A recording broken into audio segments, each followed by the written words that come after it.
Mucho gusto, mi nombre es Cielo Aya Sánchez. En este momento estoy en el tercer semestre de la licenciatura en Artes Visuales y como parte del trabajo de antropología visual, el día de hoy les vengo a presentar un análisis del documental de la vida cotidiana de la curandera de Oaxaca, María Sabina, el cual fue dirigido por Nicolás Echeverría en 1979. Este documental relata la vida de María Sabina, que es una curandera mazateca y muestra su cotidianidad junto con la mezcla de tradiciones prehispánicas y creencias católicas que hacen parte pues de todo como su mundo espiritual. Entonces, el documental tiene una estructura narrativa que es más del tipo observacional. Es decir, pues no hay una narración directa o explicativa constante, sino que pues la cámara realmente se limita a registrar la realidad y los sucesos que están pasando en ese momento. ¿M? Incluso se mezclan pues dos idiomas, que es pues el lenguaje como indígena o tradicional que tiene María Sabina y el lenguaje en español, que es el que utiliza el director del documental para narrarnos muchísima parte de la historia de María Sabina con su voz siendo como la de ella. Es decir, él no se pone en el rol de un narrador externo, sino que su voz toma la misma narración como si fuera María Sabina hablando en el idioma pues español que nosotros entendemos. Entonces, este documental pues no está dividido en episodios como tal o no está cortado de esa manera. Sin embargo, pues yo lo pude organizar más o menos como en tres partes, la segunda con una pequeña división. Entonces, la primera parte está definida entre el minuto pues 0 y el minuto 25, porque funciona como una introducción. Entonces, aquí nos presentan pues a María Sabina, cuál es su entorno cotidiano, sus vivencias, su casa, su rol como curandera. Incluso nos cuentan pues un poco sobre su vida desde que fue niña hasta que fue esposa, su esposo murió, etcétera. La segunda parte viene entrando más o menos en el minuto 26 hasta el 46 con 24 segundos. En esta parte se desarrolla el núcleo del documental. En este segmento se observa el primer ritual de sanación, que pues tiene, ellos les llaman veladas, entonces es desarrollado durante la noche, tiene cantos tradicionales, tiene el uso de elementos simbólicos pues de la religión, sí, velas, simbolismos al cristianismo, al catolicismo y de los hongos, que es como el elemento principal que utiliza ella para hacer sus rituales de curandera. Nos describe y nos muestra cómo se desarrolla una velada. En el minuto 47 hasta la primera hora con 6 minutos se desarrolla un poco el contexto del pueblo, nos muestran tomas de las personas del pueblo, de tomas de ellos bailando, de ellos desarrollándose como con naturalidad, que precisamente nos muestra como ese pequeño contraste entre el lugar tan alejado en donde vive María Sabina y donde hace todos sus rituales y el contexto ya más cotidiano que tienen las personas. Eso es lo que yo digo que es como una pequeña división en la segunda parte, porque nos muestran rituales, pero pues al mismo tiempo nos muestran la cotidianidad de la comunidad en la que vive María Sabina. Ya para posteriormente explicarnos que no todas las enfermedades se curan con una sola velada, sino que hay algunas que requieren de 2 veladas o más, y nos muestran como una segunda sesión de la velada, en donde ya ella nos cuenta un poco más sobre cómo ella toca las partes que están afectadas para poder sanarlas y cómo pues se sigue desarrollando el ritual para lograr como la completa sanación de la persona. Ella nos hace una pequeña explicación de cómo ella nació para tener ese destino y cómo los hongos, o como ella los llama, que son los niños santos, son como los que guían sus palabras y los que guían sus acciones a la hora de curar. Finalmente, la tercera parte entra en el minuto, más o menos en la primera hora con 7 minutos, y pues ya el final que es a la hora y 20, que esto actúa como un cierre. Entonces aquí se enfatiza el significado de sus prácticas y la manera en la que ella pues se resigna a la muerte, porque pues ella realmente en su sabiduría tiene como ya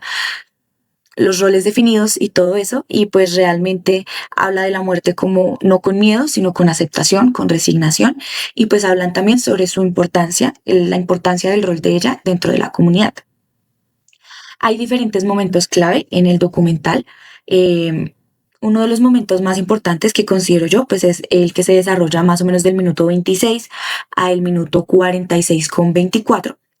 porque se observa pues el ritual de sanación, o sea, es la primera vez que nos dan el acercamiento al ritual de sanación realizado por María Sabina, y en esta escena ella utiliza cantos y elementos naturales. Entonces, este momento es clave porque muestra la esencia práctica y espiritual de los rituales que realiza ella. El segundo momento relevante que yo encontré sería dentro del minuto 28 al 32, es decir, está un poco incluido en el primero, que es la muestra del ritual, pero dentro de ese, del minuto 28 al minuto 32, yo quisiera destacar que pues se evidencia demasiado eh,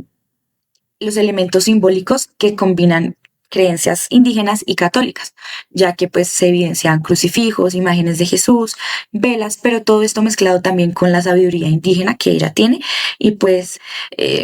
esto nos permite entender como un poquito el sincretismo cultural que ella tiene presente pues en su cosmovisión del mundo y de cómo funcionan las cosas. Y el tercer momento importante se presenta más o menos hacia el minuto 50, en donde pues ella nos narra cómo ella y su hermana tomaron pues la decisión de comer los hongos. Los hongos era algo que ella decía que crecía por todos lados en la parte en donde ella vivía y que realmente fue como en un momento de reflexión de encontrarlos y de entender toda la sabiduría que tenían, que ellas pues deciden empezar a consumirlos y esto pues es precisamente lo que desarrolla todo el camino que ella ya después siguió en su vida y la manera en la que utilizó el poder de los hongos para curar a los demás. Eh, Hay diferentes representaciones o figuras centrales. En este caso, pues la más clara es la protagonista, que pues la primera figura sería pues María Sabina, que es la mujer a la cual pues se le está dedicando todo el documental y a la cual estamos viendo pues su manera de curar. Eh, yo considero que el segundo elemento o el segundo personaje que puede aparecer en el documental serían los hongos, o pues como ella les dice, los niños santos, porque precisamente todos los rituales, toda la creencia y todo como el peso cosmogónico, básicamente del documental, recae en el poder ancestral que tienen esos hongos, sobre cómo esos hongos guían a María Sabina, sobre cómo esos hongos fueron los que la iniciaron en ese camino para ser curandera. Entonces, realmente yo considero que el segundo personaje importante dentro del documental serían los niños santos, y por último, el tercer personaje que también de pronto uno considera que tiene cierta relevancia dentro de la narrativa del documental es el de precisamente la comunidad, que es como por los que María Sabina trabaja. Ella quiere pues su bienestar, ella desea que todas las personas estén como calmas, como bien. Entonces pues ellos vendrían siendo como la tercera representación o personaje que se puede venir a destacar en el documental. Para realizar una relación entre este documental y el documental o los escritos de Edmuncio, pues básicamente la relación que tienen es en los planteamientos, porque pues comparten bastantes conceptos claves. El primero es la mirada etnográfica. El documental observa sin intervenir directamente. Esto se evidencia pues en los rituales, ya que realmente no hay nada de intervención del camarógrafo o del director, simplemente se está retratando un ritual. Segundo sería pues la representación del otro, ya que María Sabina no es mostrada de manera ni estereotipada ni como una figura respetada, es realmente es mostrarla a ella como persona. ¿Sí? Entonces es mantener la presencia digna y la representación de la protagonismo, especialmente pues en las escenas en donde está como en sus sanaciones o en comunidad. Entonces, pues para concluir un poco este análisis, pues el documental es un valioso registro cultural que pues nos permite comprender la cosmovisión de María Sabina y la vigencia de las tradiciones indígenas. Además, nos evidencia una forma respetuosa de representación que se alinea con los principios de lo que es pues realizar un documental etnográfico.